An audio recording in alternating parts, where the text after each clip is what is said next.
ॐ सोमनाथाय नमः। ॐ मल्लिकार्जुनाय नमः। ॐ महाकालेश्वराय नमः। ॐ ओंकारेश्वराय नमः। ॐ वैद्यनाथाय नमः। ॐ भीमशंकराय नमः।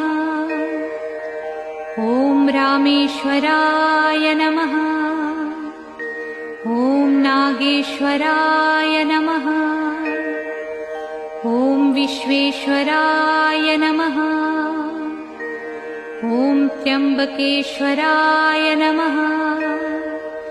ॐ केदारेश्वराय नमः। ॐ भुस्मेश्वराय नमः।